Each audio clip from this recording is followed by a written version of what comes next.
Dia membacalah qiraat, tata cara baca yang nggak pernah didengar oleh orang, yang nggak pernah diketahui oleh orang. Dibacalah sama dia. Padahal ada yang paling penting untuk dibaca, qiraat yang mutawatir mestinya nggak dibaca sama dia itu. Semata-mata apa? Supaya ingin disorot oleh orang. Jadi ada yang istilah mengatakan khalib tu'raf. Buatlah hal yang aneh berbeda, kamu akan dikenal orang. Makanya kalau pengen viral sekarang ini, lakukan aja yang aneh-aneh. Penceramah ingin viral, jalan pintasnya apa? Ceramah aja yang aneh-aneh, pasti cepat viral tuh. Kalau lurus-lurus susah tembus untuk viral. Tapi kalau sudah ada yang nyeleneh nanti, pokoknya ngawur aja lah ceramah itu, di-upload, itu viral tuh. Kaidah orang zaman dulu mengatakan khalib tu'rab. Lakukanlah hal yang aneh, hal yang berbeda dari kebiasaan, kamu akan dikenal orang. Zaman sekarang itu benar-benar terjadi.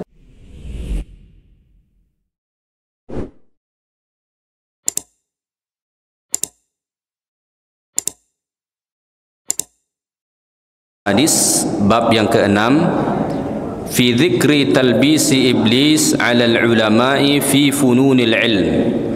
Tipu daya iblis terhadap para ulama dalam banyak bab ilmu.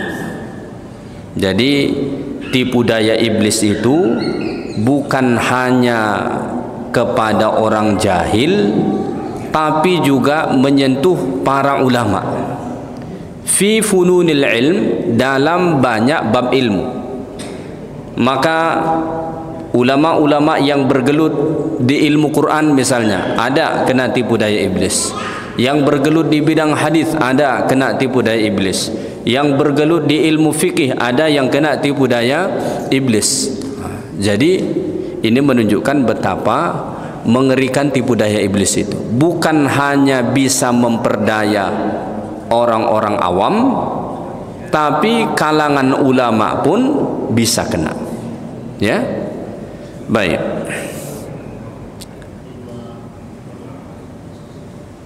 Pertama, tipu daya iblis alal qurra, terhadap ulama-ulama qiraah. Qurra ini ulama-ulama qiraah, ulama-ulama yang mempunyai kepakaran dalam tata cara baca Quran. Jadi ulama yang spesialis bacaan Quran itu disebut qurra.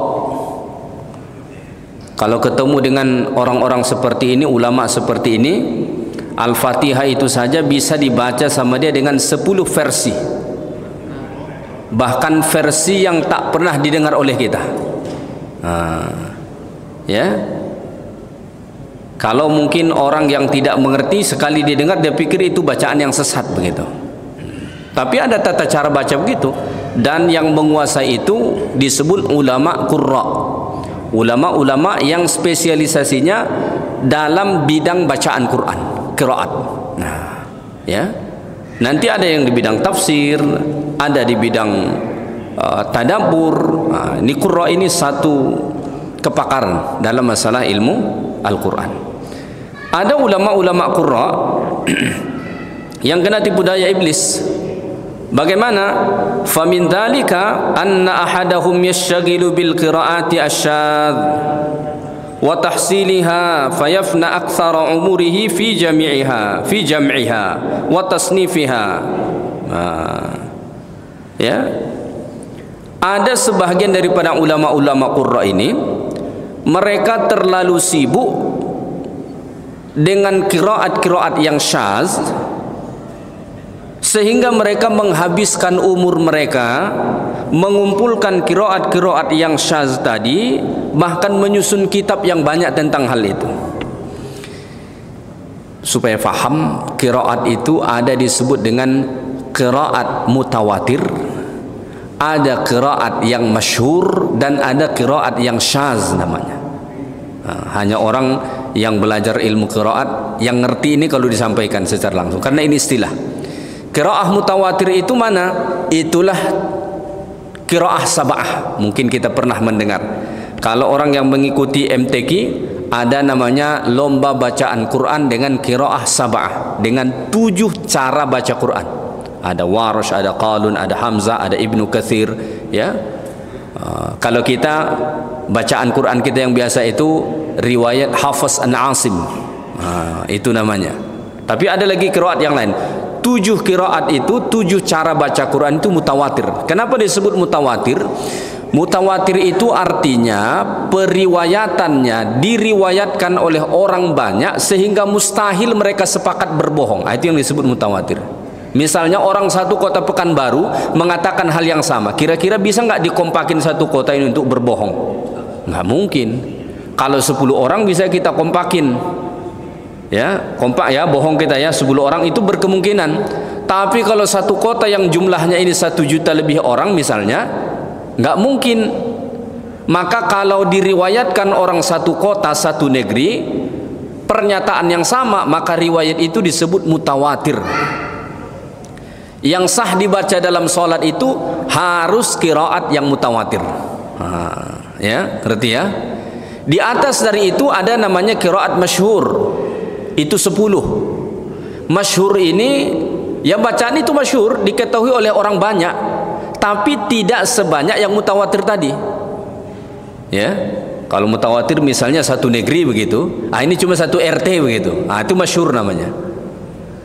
Di atas itu ada namanya qiraat yang syadz. Itu paling diriwayatkan 1-2 orang begitu. Riwayat yang rada asing begitu. Jadi ini nggak boleh dibaca dalam sholat pun. Ya, ada sebahagian orang yang bergelut di dunia ilmu qiraat ini, di mana dia menghabiskan umur dia qiraat yang syadz tadi. Sibuk dia ngumpulin qiraat yang syadz, disusunlah buku tentang itu, dikarang, dibahas, padahal ini qiraat nggak dipakai pun dalam sholat begitu. Kata Al-Imam Ibnu Qayyim Al-Jauziyah, ini bentuk tipu daya iblis terhadap ulama. Pinter sih pinter, tahu soal itu, tapi nggak ada manfaatnya, habis umurnya hanya untuk itu begitu loh. Jadi kalau kita memilih ilmu pun sibukkan diri kita dengan ilmu yang kira-kira bermanfaat begitu. Ini pembahasannya setiap ngobrol teori konspirasi begitu, entah kemana-mana jadi pembicaraan tuh. Ya, jadi ada yang begitu. Bahkan kata beliau, ya, wa yashghaluhu dzalika an ma'rifatil faraid wal wajibat. Bahkan ada terlalu sibuk tentang tadi sampai-sampai hal-hal yang fardu yang wajib pun untuk dia nggak tahu.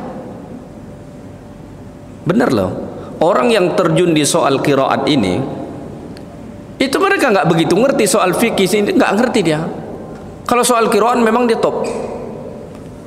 Di Mesir itu ada satu lembaga namanya Syubroh. Sepertinya orang kita jarang kuliah ke situ. Kalau kita kebanyakan dia di Universitas Al-Azhar. Walaupun dia ngambil qiraat tapi ngambilnya di Al-Azhar begitu. Ada yang di apa namanya Universitas Qahirah ataupun Kairo begitu. Rata-rata orang Indonesia di situ. Tapi orang Malaysia itu banyak yang ke Syubroh tadi yang saya sebut. Mereka di sana punya satu pusat pendidikan di Malaysia namanya Darul Quran. Jadi kalau penghafal Quran Malaysia itu bisa kita pastikan jebolan Darul Quran.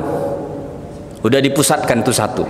Kalau kita kan banyak pusat tahfiz kita kan, tidak ada istilahnya yang mewakili negara begitu, nggak ada. Di Malaysia itu ada namanya satu Darul Quran.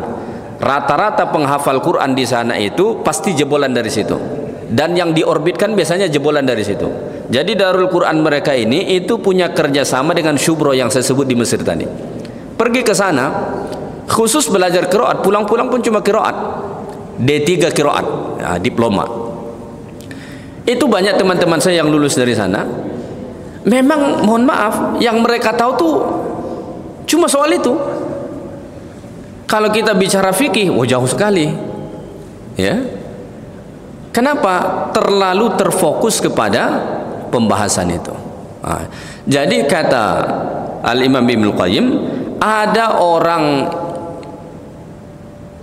ulama-ulama qurra ini terlalu sibuk soal qiraat, tata cara baca Quran ini, akhirnya hal-hal yang wajib hal-hal yang fardu dalam agama ini pun sampai nggak tuntas di dia begitu.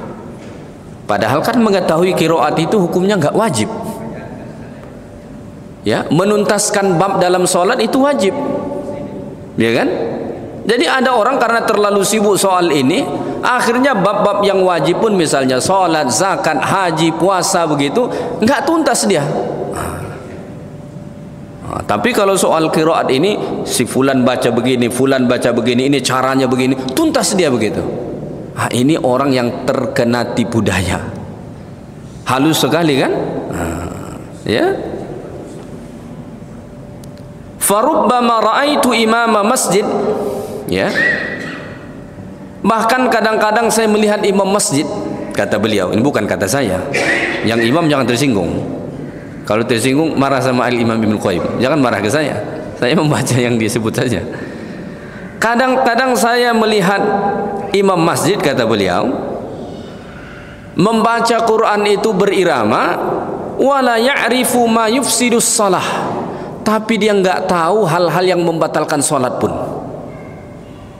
Kita ini kan kadang-kadang juga kalau mau coba imam, apa biasa yang kita tes? Bacaan Qurannya kan. Semakin bagus kita dengar suaranya, biasanya kita pilih. Padahal mestinya kalau kita memilih imam itu jangan cuma fokus di bacaan Qurannya. Karena jadi imam itu bukan cuma soal membaca Al-Fatihah dan surah, tapi ada hukum-hukum fikih yang harus dikuasai. Harus. Bahkan Nabi itu mengatakan, hendaklah yang di belakang saya itu orang yang dewasa dan juga alim. Itu yang di belakang imam tuh. Itu Nabi mengatakan, hendaknya yang di belakang saya itu orang yang sudah dewasa dan alim. Kenapa? Kalau tiba-tiba misalnya Nabi batal wudhu sebagai imam, supaya ada yang menggantikan. Mestinya begitu. Jangan sampai yang di belakang imam ini cuma hafal qul huwallahu ahad, qul a'udzu birabbil falaq, qul a'udzu birabbin nas. Imam lagi baca Al-Baqarah, tiba-tiba batal wudunya. Gimana yang di belakang melanjutkannya? Langsung dia skip, pindah ke qul huwallahu ahad. Yang enak tuh kan kalau bisa bersambung. Ada pernah nggak nengok imam di Arab? Saya lupa, rasanya di Masjid Nabawi. Ya, coba tengok videonya di YouTube di Masjid Nabawi. Jadi imam yang pertama itu nggak bisa melanjutkan jadi imam, bukan karena dia lupa hafalannya atau batal wudhu. Di satu video itu suaranya tiba-tiba hilang, udah nggak bisa melanjutkan lagi. Maju yang di belakang imam itu, wow, kayak air mengalir, bisa disambung. Kenapa? Karena sudah disiapkan.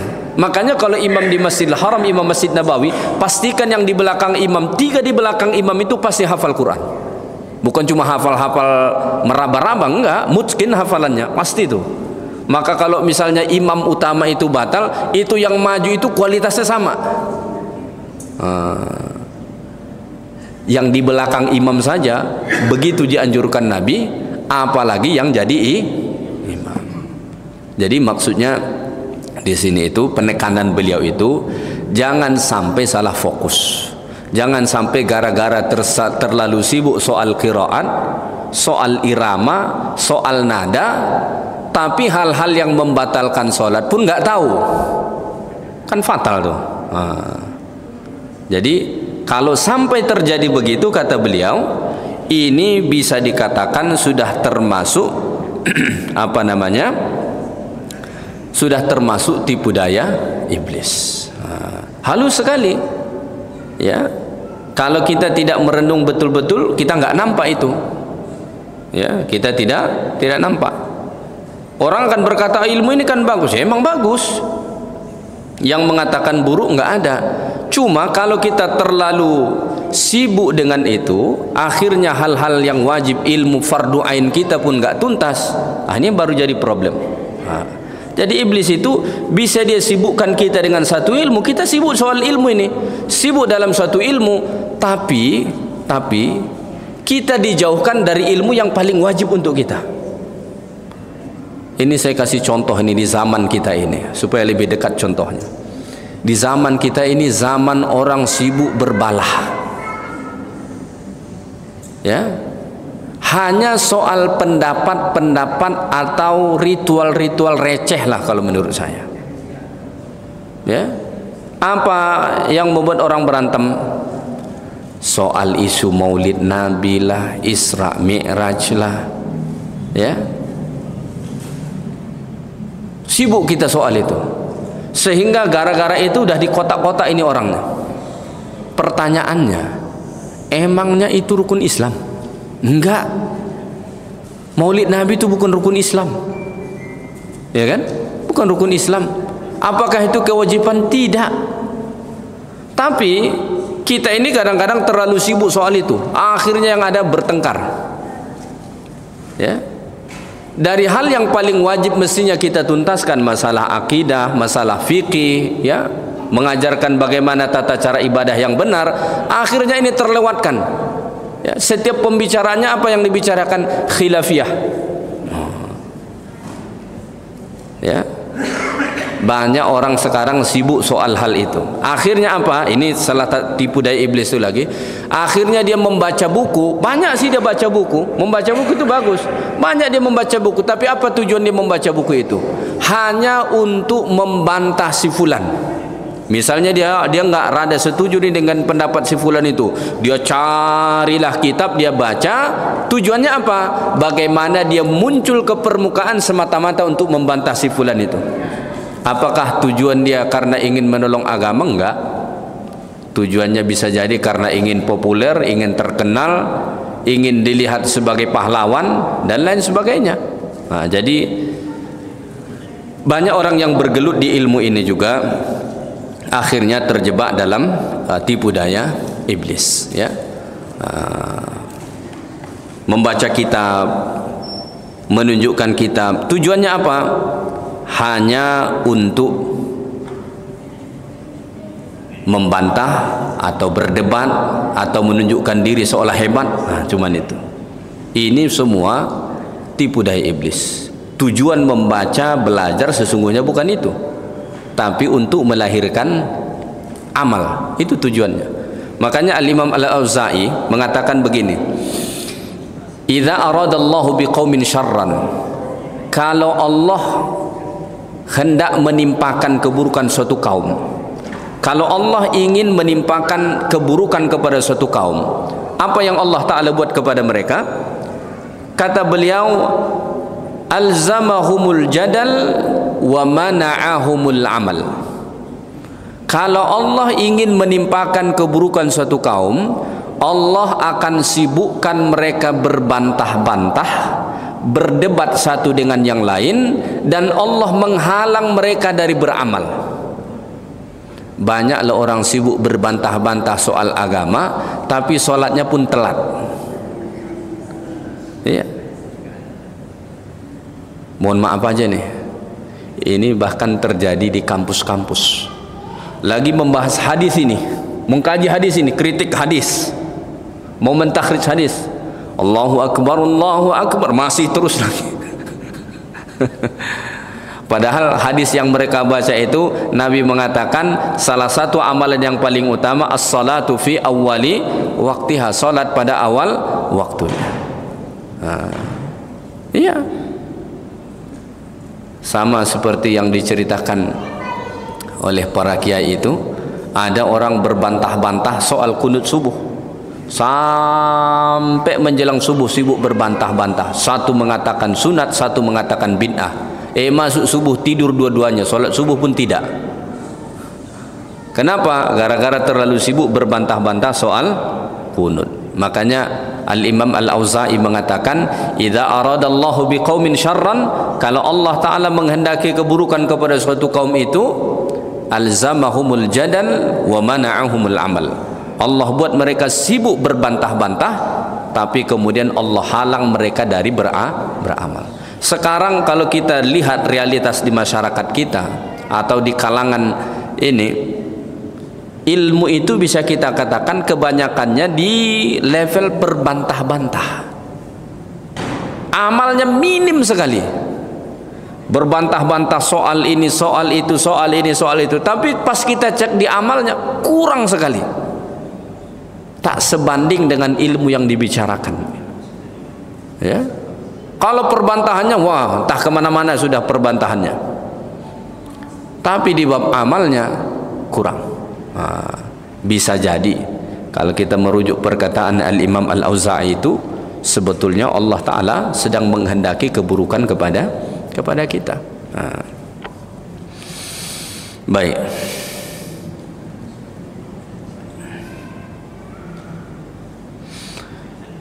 Lalu kemudian Al-Imam Ibnu Qayyim mengatakan begini, "Lau tafakkaru la'alimu anna al-murada hifdzul Qur'an wa taqwima alfadhihi thumma fahmahu thumma al-amal bihi thumma al-iqbal ala ma yaslihu an-nafs wa yutahhiru akhlaqaha thumma at-tashaghul bil muhim min ulumi syar'." Jadi kata beliau, seandainya mereka mau berfikir, orang-orang yang terlalu sibuk tadi membahas qiraat yang syaz, ya, tata cara baca Quran, sampai hal-hal yang fardu tentang mereka pun mereka nggak tahu. Kata beliau, andai kata mereka mau berfikir dengan pikiran yang jernih dan benar, la'alimu, pasti mereka akan tahu, annal murad, bahwasanya yang dimaksudkan dengan Al-Quran itu pertama hifzul Quran, hafal, ya, hafal. Yang kedua taqwima alfadhihi, bagaimana kita meluruskan pelafalannya, artinya masuk ke makharijul huruf, sifatul huruf, ya.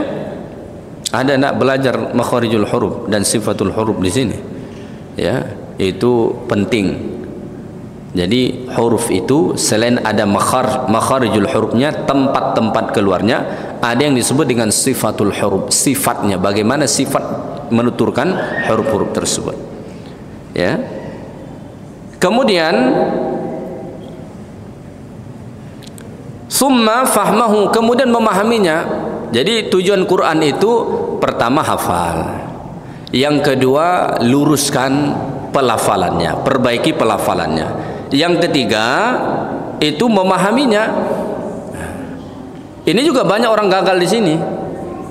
Dia sibuk dengan Quran, ini sibuk di mana? Di tata cara baca, di irama, di hafalan, nggak difahami. Padahal tujuan Quran itu apa? Petunjuk. Mustahil Quran itu bisa kemudian menjadi petunjuk hidup kita kalau nggak paham Quran. Tapi ada banyak orang baru disampai yang dua ini, dia baca, ada sebagian dia hafal, sudah dianggap ini ahlul Quran. Padahal ketika ditanya apa makna ayat itu, nggak tahu dia, ya. Itu sama seperti orang lip sync, ya, atau orang yang nyanyi bahasa Inggris tapi nggak ngerti apa arti liriknya, begitu. Bisa sih dia tarik begitu, pas iramanya begitu, tapi nggak tahu artinya, ya. Sama. Tujuan Quran itu salah satunya adalah difahami, summal amala bihi, kemudian diamalkan. Jadi tidak berkutat sibuk di tata cara baca tadi, di qiraat tadi. Maka orang yang terlalu sibuk di situ sampai melalaikan hal yang paling penting, itu termasuk talbisul iblis, tipu daya yang dibuat oleh iblis. Akhirnya mereka sibuk dengan hal-hal yang ada lebih penting daripada itu, ya. Baik. Qala Al-Hasan Al-Basri rahimahullah, ya. Maka Al-Imam Hasan Al-Basri rahimahullah mengatakan sampai begini pernyataan beliau, unzilal Qur'anu liyu'mala bihi, Quran itu diturunkan untuk diamalkan. Sampai beliau batasi di situ, unzilal Qur'an liyu'mala bihi, Quran itu diturunkan untuk diamalkan, bukan untuk dihafal, bukan untuk dibaca, bukan sibuk dengan qiraatnya. Ini maksudnya bukan berarti ini semua salah, tapi kalau tidak tanpa amal ini, semua ini nggak berarti. Cuma sibuk di bacaan, sibuk di qiraat, begitu, sibuk di tajwid. Saya ketemu loh orang yang sangat sibuk soal tajwid dan makharijul huruf. Sangat sibuk soal itu. Pokoknya sampai ada seorang jamaah dia bilang begini, Ustaz, dulu saya mengaji sama Ustaz Fulan itu, maksudnya mengaji Quran. Lalu habis itu saya berhenti. Kenapa? Terlalu ribet saya rasa belajar Quran itu dengan dia. Kenapa? Orang awam dibuat pembahasan yang terlalu detil, puyeng dia. Misalnya huruf qaf begitu, makhrajnya di mana, sifatnya bagaimana, pokoknya didetilin habis semua. Itu orang awam puyeng dia rasa. Yang dia bayangkan dia datang belajar ngaji, setelah dia ngaji di situ dia bisa lancar baca Quran, itu yang dia bayangkan. Kok sampai di sini ini semua teori gitu kan, pening dia. Ada sifat huruf istifal, ada isti'la, ada jahar, ada tafasyi, ya macam-macam. Orang awam pening dia. Makanya jamaah tadi dia bilang, Ustaz, dulu saya belajar ngaji sama Ustaz Fulan itu, bahkan dia bawa kami sampai ke Mesir. Lalu sekarang saya sudah berhenti. Kenapa? Aduh, puyeng saya belajar ngaji sama dia. Dia membayangkan setelah dia ngaji ke situ, bisalah dia baca Quran lancar begitu. Ternyata semua isinya teori begitu. Terlalu berlebihan untuk kelas orang awam. Ya. Ini kadang-kadang yang begini karena terlalu fokus di situ, sampai-sampai isi ayat yang dibaca itu juga nggak diketahui. Kenapa? Karena sibuk di penekanan makharijul hurufnya, sifatul hurufnya, tajwidnya. Akhirnya apa isi ayat yang dibaca itu jadi nggak penting. Ini hampir sama dengan orang yang terlalu sibuk mohon maaf dengan tarannum. Ya, Bayati, Jiharka, Rash, ya, Nahawan, lagu-lagu Quran itu. Kadang-kadang ada orang terlalu sibuk dengan itu, sampai-sampai ayat yang dibaca itu pun nggak tahu dia artinya apa. Makanya sampai-sampai ada ayat dibaca tentang neraka, Allah, sampai tepuk tangan dia begini. Tak percaya tengoklah video itu. Apalagi kalau sudah di belah-belah Pakistan sana. Dan itu sudah ditiru saya lihat di negeri kita ini. Kita ini cepat betul meniru-niru hal-hal yang tidak jelas referensinya dari mana. Pas nanti dijawabul jawab irama, Allah, hambur-hamburkan duit begini. Pernah nampak video begitu? Dihambur-hamburkan duit. Ini dari mana itu begitu? Padahal itu ayat yang dibaca kadang-kadang tentang neraka, azab siksa Allah. Kok berdiam gembira pula dia? Kenapa itu? Itu talbisul iblis yang terlalu sibuk soal irama tadi, tidak sampai ke tujuan utama Quran itu, memahaminya dan mengamalkannya. Nah, sebelum ini yang mengamalkan begitu saya lihat itu di Pakistan. Tapi karena mungkin viral di video-video, orang kita ini cepat sekali mencontoh. Jadi sudah mulai pula dibuat begitu, ditabur-taburkan. Al-Imam An-Nawawi rahimahullah itu menulis satu kitab At-Tibyan fi Adabi Hamalatil Quran.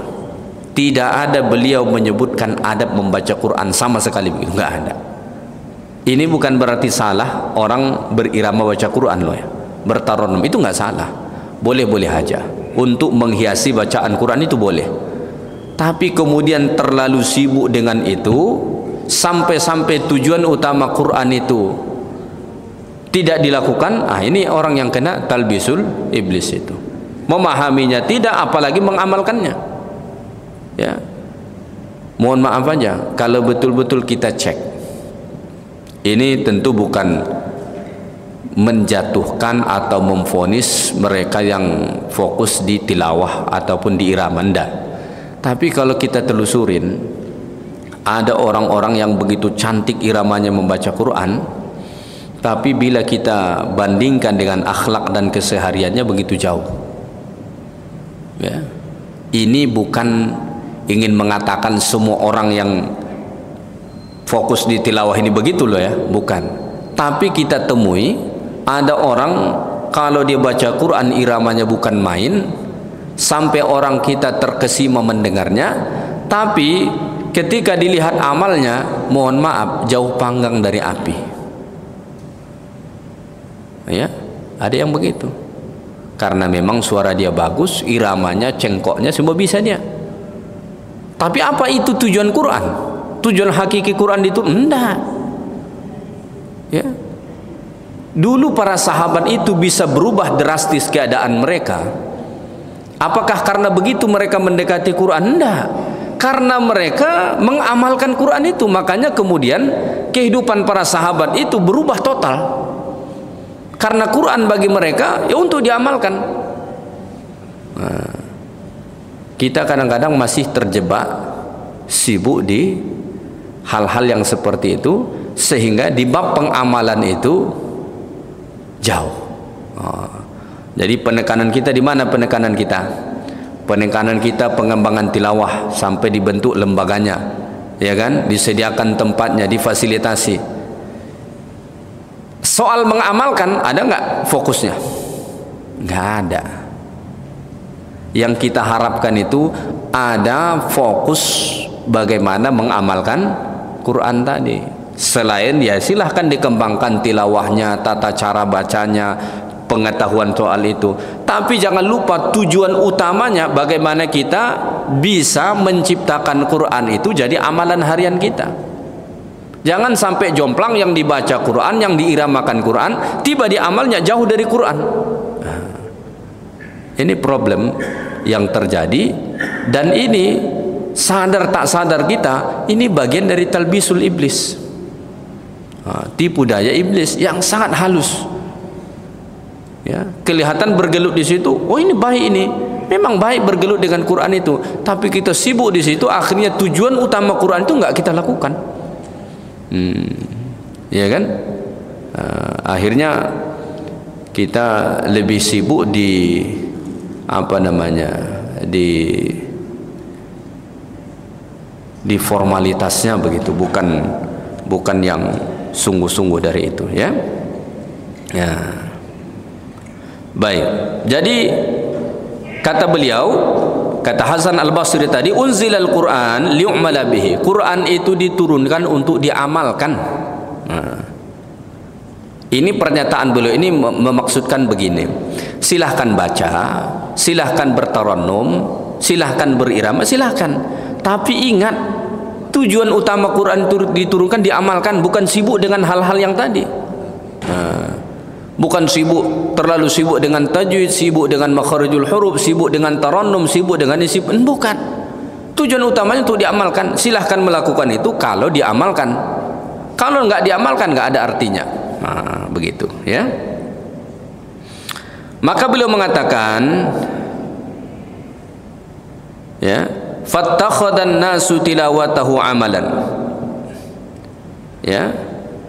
Maka orang-orang menjadikan membaca Quran itu sebagai amal mereka, yakni maksudnya annahum muqtasaru 'ala tilawati wa tarakul 'amal bihi, maksudnya mereka hanya membaca saja tapi tidak beramal. Betul, ada hadis Nabi mengatakan siapa yang membaca Quran satu huruf dapat 10 pahala. Benar.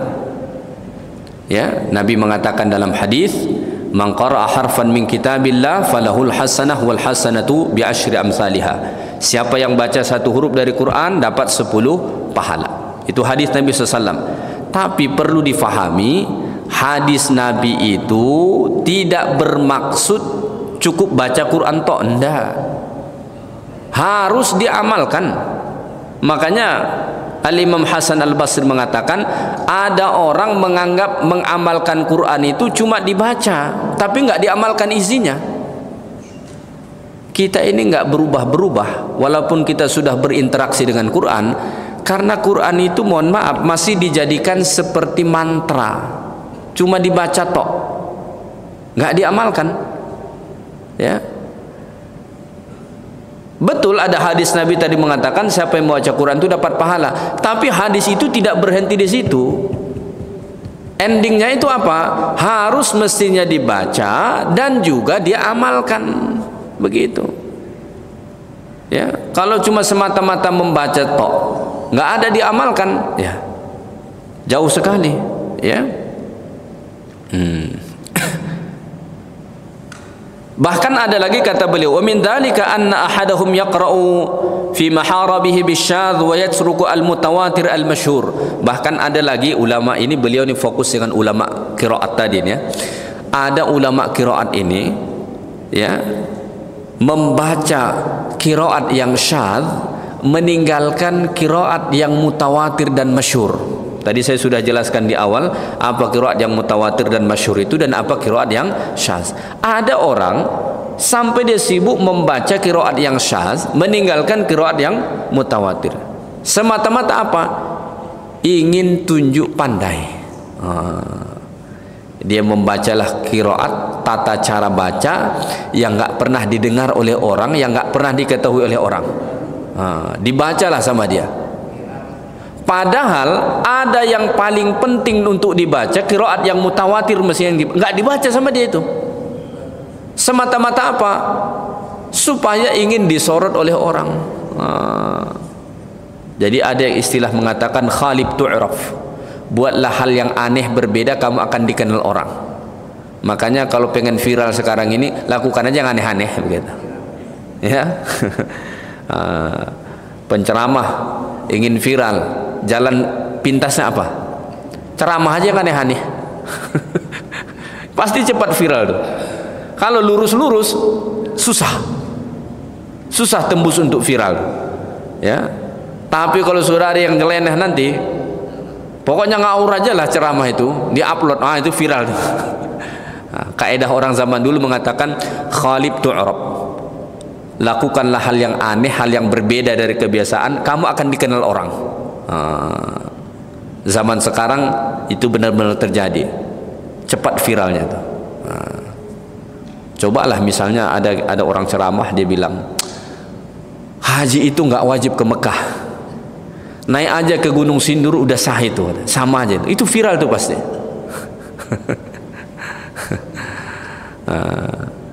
Viral tuh.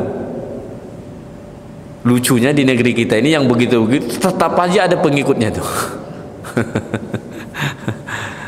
Tetap aja ada pengikutnya ya.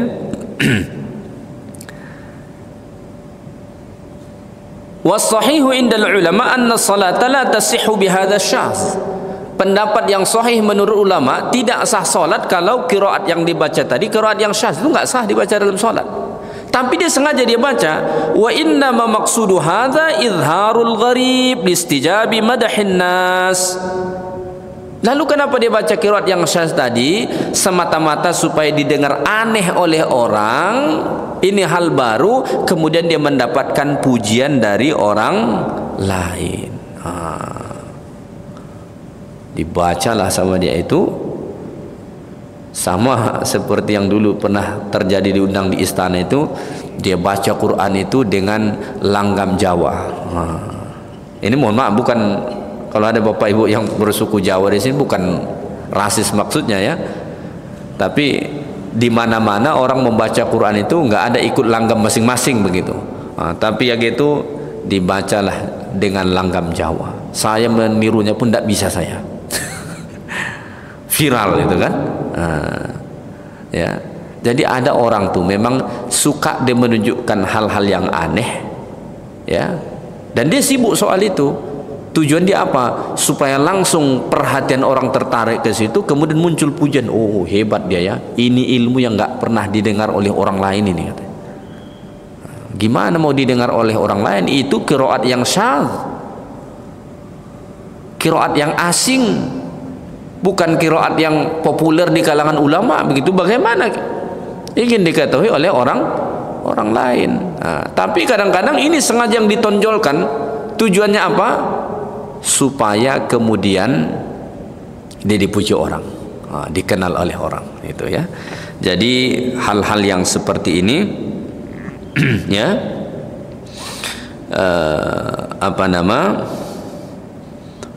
ini termasuk bahagian daripada talbisul iblis ya. Orang-orang yang kena tipu daya iblis ya. Baik. Ada lagi contoh-contoh yang lain, ya. Wa minhum may yajtami'u as-sajadat wat tahlilat wat takbirat wa dzalika makruhun. Ada juga orang ulama qiraat ini tadi, dia sibuk di mana? Sibuk mengumpulkan ayat-ayat yang dianjurkan untuk sujud, ayat-ayat yang ada isinya tahlil, la ilaha illallah, ayat-ayat yang ada isinya takbir, itu aja yang dikumpulin sama dia. Ya, wa dzalika makruhun. Sedangkan hal ini kata Al-Imam Ibnu Qayyim Al-Jauziyah rahimahullahu taala, ya, ini adalah hal yang makruh, ya. Tidak elok untuk dilakukan, ya. Nah, jadi apa namanya? Ada orang yang terjebak soal hal-hal yang seperti itu. Mereka sibuk sekali dengan apa namanya, dengan bagian-bagian tertentu daripada Al-Quran itu. Akhirnya mereka meninggalkan hal yang paling penting dari Al-Quran tadi, yaitulah untuk diamalkan. Maka Nabi SAW sebut di dalam hadis, akan datang satu kaum yaqra'una al-Quran, mereka baca Quran, lam yatajawaz hanajirahum, tapi tidak sampai melampaui kerongkongan mereka. Artinya cuma dibaca, nggak sampai ke hati. Kenapa nggak sampai di hati? Karena tidak ditadabbur, tidak difahami, tidak dihayati, tidak dimaknai, dan tidak diamalkan. Nabi itu akhlaknya begitu terpuji, sampai-sampai Allah mengatakan, wa innaka la'ala khuluqin azim. Akhlakmu wahai Muhammad sangat agung, kata Allah dalam surah Al-Qalam. Datanglah sahabat bertanya ke istri Nabi, ya Rasulullah, kaifa khuluqu Rasulillah? Wahai Rasulullah, akhlak Rasulullah itu seperti apa sih sampai dipuji Allah dalam Quran? Kata istri Nabi, kana khuluquhul Quran. Akhlak Rasulullah itulah Quran. Ya, jadi Nabi itu dulu dengan para sahabat tidak sibuk soal qiraat-qiraat ini, ya, walaupun qiraat zaman Nabi itu ya ada, tapi mereka tidak sibuk soal hal itu, ya. Apa yang mereka sibukkan diri mereka di pengamalan Quran itu. Makanya sekali ayat turun, apa langsung dilakukan sahabat? Diamalkan. Turunlah ayat lan tanalul birra hatta tunfiqu mimma tuhibbun. Turun ayat itu, lan tanalul birra, kalian tidak akan sampai kepada kebaikan yang hakiki sehingga sampai menginfakkan harta yang paling dia cintai. Itu kata Allah dalam Quran, lan tanalul birra hatta tunfiqu mimma tuhibbun. Kamu tidak sampai ke level kebaikan yang sesungguhnya sehingga kamu menginfakkan harta yang paling kamu cintai. Ketika ayat itu turun, ada sahabat Nabi bernama Abu Talhah. Abu Talhah ini sahabat Nabi juragan kurma. Dialah pemilik kebun kurma paling luas di Madinah. Kalau kita analogikan di Riau, kebun sawit dialah paling banyak, kira-kira begitu. Langsung dia datang ke Nabi mengatakan, ya Rasulullah, kebun Bairuha, kebun kurma saya yang di depan Masjid Nabawi itu, itulah harta yang paling aku cintai, dan saat ini juga aku infakkan di jalan Allah Subhanahu wa taala. Begitu dulu para sahabat dalam merespon ayat itu. Jadi mereka tidak membuang-buang waktu soal cara bacanya bagaimana, pendapat fulan, pendapat fulan bagaimana, enggak di situ. Mereka fokus ke pengamalan. Kita kadang-kadang sibuk bergelut dengan ini semua, bahas begini-begini. Udah diamalkan belum? Belum. Akhirnya kita luput dari hal yang paling penting daripada tujuan Al-Quran itu sendiri diturunkan Allah Ta'ala. Maka diriwayatkan dari Abdullah bin Mas'ud, dulu para sahabat itu belajar Quran dengan Nabi cuma 10 ayat. 10 ayat, enggak lebih. 10 ayat itu harus hafal dulu, ngerti, faham, dan diamalkan, baru ditambah. Kalau belum diamalkan, enggak ditambah oleh Nabi SAW. Begitu bentuk pembelajaran Nabi SAW. Kita mohon maaf, banyak yang sudah khatam 30 juz, tapi soal pengamalan mohon maaf amat jauh. Nah, jadi Maksudnya bukan salah yang itu, tapi kita masih terjebak di tipu daya iblis. Kita hanya berbangga dengan menghafal, berbangga dengan membaca, tapi tidak melakukan hal yang paling penting dari Quran itu, yaitulah mengamalkannya. Wa hadza min talbisi iblis. Ini termasuk tipu daya iblis terhadap orang-orang yang bergelut dengan ilmu Al-Quran. Itu saja kajian kita pada malam ini. Mudah-mudahan Allah jauhkan kita dari hal-hal yang buruk. Subhanakallahumma bihamdik, asyhadu an la ilaha illa anta, astaghfiruka wa atubu ilaik. Assalamualaikum warahmatullahi wabarakatuh.